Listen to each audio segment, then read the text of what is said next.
পার্কের ভিতরে আমার বেস্ট ফ্রেন্ড মিতুকে এক ছেলে চুমু খেলো। আমি তার দেখে 420 ভোল্টের একটা শক খেলাম। আমি পিছন থেকে গিয়ে মিতুর চুলের মুঠি ধরে ঠাস করে দুটো চর মেরে দিলাম। ওকে মারা দেখে ছেলেটি ভয়ে লাফ মেরে উঠে এক দৌড় মেরে পালিয়ে গেল। মিতু আমার সাথে মারামারি করতে শুরু করে দিল। তবে ওর চুলের মুঠি আমার হাতের মধ্যে থাকায় ওকে চর মারতে আমার একটু সুবিধাই হলো। মিতু শুধু ওর বড় বড় আঙুল দিয়ে আমাকে খামচে গেল। মারামারি শেষ। মিতু বলল, তুই কোন সাহসে আমার গায়ে হাত তুললি, এতিমের বাচ্চা? আমি বললাম, বেস্ট ফ্রেন্ডের অধিকারে।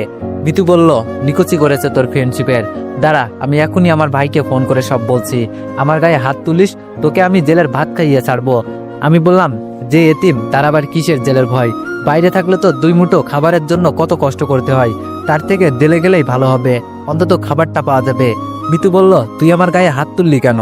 আমি বললাম, অপুর সাথে না মিশতে আমি তোকে এর আগেও অনেকবার নিষেধ করেছিলাম, কিন্তু তুই আমার কথা শুনিস নাই। ওর সাথে মিশে পার্কে বসে চুমাচুমি করছিস। মিতু বলল, আমার বিএফের সাথে চুমাচুমি করব না কি করব সেটা আমার পার্সোনাল ব্যাপার। আমি বললাম, ও তোকে নয়, তোর দেহকে ভালোবাসে, তোর বাবার টাকা পয়সাকে ভালোবাসে, অনেক মেয়ের সাথেই ওর সম্পর্ক আছে।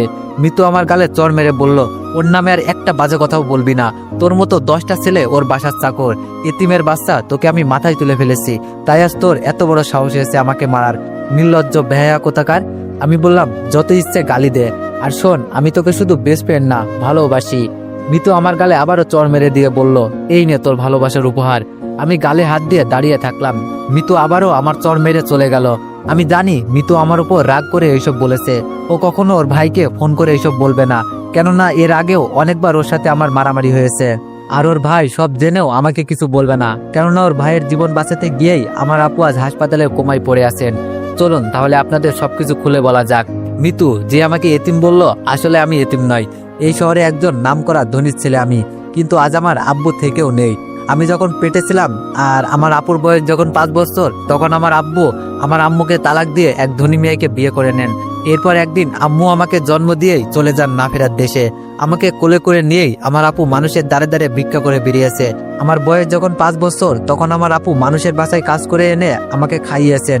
এভাবেই আপুর কাছে আমার মা বাবার আদরে বড় হতে থাকি।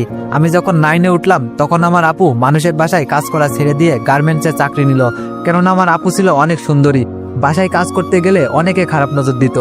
একদিন আমি এসএসসি পরীক্ষায় A+ পেয়ে আমি খুশিতে বাড়ি ফিরে দেখলাম আপু বাসায় ফিরে নাই। আপুর কাছে শুধু একটা ভাঙা বাটন ফোন রয়েছে। আমি পাশের বাসায় গিয়ে একটা ফোন চেয়ে আপুকে ফোন দিতেই এক ছেলে মানুষ ফোন ধরে হ্যালো বলল। আমি বললাম, আপনি কে? আমার আপুকে ফোন দিন। ছেলেটি বলল, তোমার আপু হাসপাতালে, তুমি এই হাসপাতালে চলে আসো। আমি গিয়ে দেখলাম আপু বেডে শুয়ে আছেন। ওর পুরো মাথায় চুলগুলো কেটে ফেলা, সাদা কাপড়ে ব্যান্ডেজ করা। আমি বললাম, আমার আপুর কি হয়েছে? মিতুর ভাই বলল, আমাকে সন্ত্রাসীর হাত থেকে বাঁচাতে গিয়ে তোমার আপু গুলি খেয়েছে। আমি মিতুর ভাইকে গিয়ে বলতে লাগলাম, আপনার জন্য আমার আপুর এমন হয়েছে, আমার আপুর কিছু হলে আপনাকে ছাড়বো না, আপু ছাড়া আমার আর কেউ নেই। মিতুর ভাই এসে আমাকে বুকের সাথে জড়িয়ে ধরে বলল, কে বলেছে তোমার কেউ নেই? আমি আছি, তোমার আপুর ভালো হতে যত টাকা লাগবে সব টাকা আমি দিয়ে চিকিৎসা করাবো। আমার জীবন বাঁচাতে গিয়ে তোমার আপু নিজের জীবন উৎসর্গ করতে দ্বিধাবোধ করেনি, আর আমি এগুলো করতে না পারলে আমাকে আল্লাহ কোনোদিনও ক্ষমা করবে না। ডাক্তার এসে একটা রিপোর্ট দেখে জানালেন উনি কোমায় চলে গেছেন। ভালো হওয়ার সম্ভাবনা নেই বললেই চলে, মাত্র 1%। আমি আপুকে জড়িয়ে ধরে কান্না শুরু করলাম। আপু কিছুই বলছে না। দেখলাম শুধু ওর চোখের কোণা দিয়ে 2 ফোঁটা জল বেরিয়ে আসলো। সেই থেকে মিতুর ভাই আমার আপুকে দেখার জন্য একজন নার্স রেখেছে এবং সমস্ত চিকিৎসার দায়িত্ব উনি নিয়েছেন। আমি অনেকক্ষণ পার্কে বসে থেকে বাড়ি যাওয়ার জন্য বের হয়ে রাস্তায় যেতেই কিছু পুলিশ এসে আমাকে অ্যারেস্ট করলো। সরি আবির, আমার কিছুই করার নেই, উপর থেকে অর্ডার তোমাকে অ্যারেস্ট করার। মিতুর ভাই বলল, এবার আমার বোন আমাকে নয়, ডাইরেক্ট থানায় এসআইয়ের নিকটে নারী নির্যাতনের কমপ্লেন করেছে। আমাকে ক্ষমা করে দিও, আমি নিরুপায়, তবে তোমার জন্য আমি সাজাটা কমিয়ে দেওয়ার ব্যবস্থা করতে পারি।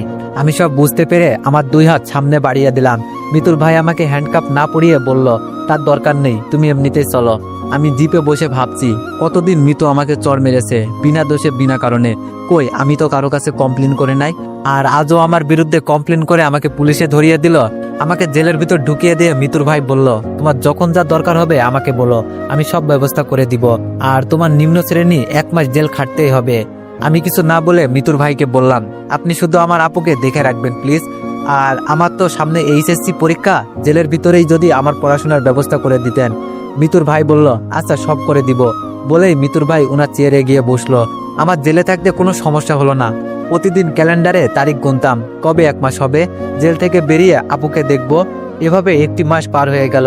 আমাকে জেল হতে মিতুর ভাই ছেড়ে দিয়ে বললেন, এই টাকাগুলো রাখো, এখানে 50,000 টাকা আছে। আমি টাকাগুলো নিতে না চাইলেও জোর করেই আমাকে দিয়ে দিল। আর কতদিন মানুষের লাতিগুতো খেয়ে বেঁচে থাকবে, এবার জীবনে কিছু করো।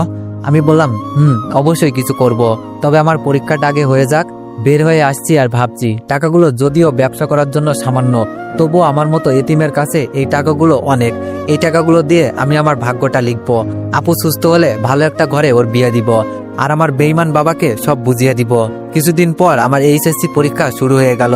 আমার আর মিতুর সিট পাশাপাশি পড়েছে। আমি চুপ করে মাথা নিচু করে বসে রইলাম। আমার ক্লাসের কয়েকজন বন্ধু এসে বলল, তুই টেস্ট পরীক্ষায় কলেজে সব থেকে ভালো রেজাল্ট করলি, এরপর কোথায় হারিয়ে গিয়েছিলি? জানিস আমরা সহ কলেজের সব স্যাররা তোকে কত খুঁজেছি। সব স্যারেরা ধরে আছেন তুই কলেজের মুখটা উজ্জ্বল করবি, আর তুই কিনা এতদিন পর পরীক্ষা হলে এসে হাজির হয়েছিস। কি হলো, কিছু বলছিস না যে? আমি বললাম, আমি এতদিন জেলে ছিলাম, 5 দিন হলো ছাড়া পেয়েছি। আমার কথা শুনে সবাই যেন আকাশ থেকে পড়লো। এতদিন জেলে ছিলি মানে? এসব কি বলছিস, মজা নিচ্ছিস নাকি? আমি বললাম, না সত্যি বলছি, আমি এতদিন জেলে ছিলাম। কিন্তু জেলে কেন, কিসের জন্য, আমার ভাগ্যের লিখন, একদিন তোদেরকে সব বলবো। স্যার খাতা হাতে রুমে প্রবেশ করলেন। যে যার জায়গায় গিয়ে বসলো। আমি যেদিকে তাকাই সবাই দেখি আমাকে কেমন চোখে যেন তাকিয়ে আছে। ওরা হয়তো ভাবছে জেল খেটেছি, নিশ্চয়ই বড় ধরনের অপরাধী ছেলেটি। কিন্তু কেউ তো আর জানে না আমার বেস্ট ফ্রেন্ডকে খারাপ কারো কাছ থেকে বাঁচাতে গিয়ে রাগের বশে 2টা চর মারার ফলেই জেল খেটেছে আমি। তার খাতা ও প্রশ্নপত্র দিলেন। পরীক্ষায় প্রশ্নপত্র পাওয়ার আগে যতটা দুশ্চিন্তায় ছিলাম, প্রশ্নপত্র পেয়ে তা দূর হয়ে গেল। শুরু করে দিলাম লেখা। সবার আগে আমি উঠে দাঁড়িয়ে গিয়ে, স্যার অতিরিক্ত পেজ লাগবে বলতে স্যার সহ পুরো রুমে ছাত্রছাত্রী আমার দিকে তাকালো। এত তাড়াতাড়ি অতিরিক্ত পেজ নিব শুনে এক স্যার এসে আমার খাতাটা উল্টে পাল্টে দেখলো। আমি ভাবছি স্যার এমন করছে কেন। পুরো খাতা দেখলেন, পরে আমাকে খাতা দিলেন। এই অতিরিক্ত পেজ নেওয়ার পর থেকে আমার যত সমস্যার সৃষ্টি হয়ে গেল।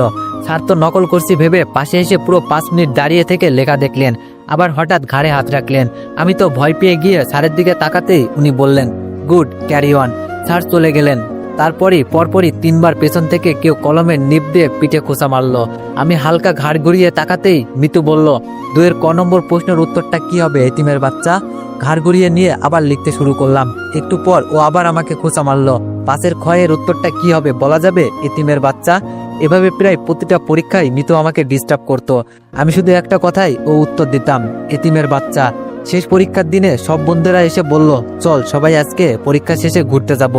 আমি কিভাবে ওদেরকে বলবো আমার কাছে ঘুরতে যাওয়ার মতো টাকা নেই? মিতুর ভাই আমাকে যেই টাকা দিয়েছে তা আমার ভাগ্য লিখতে, বন্ধু বান্ধবের সাথে ঘুরে আড্ডা মস্তি করতে নয়।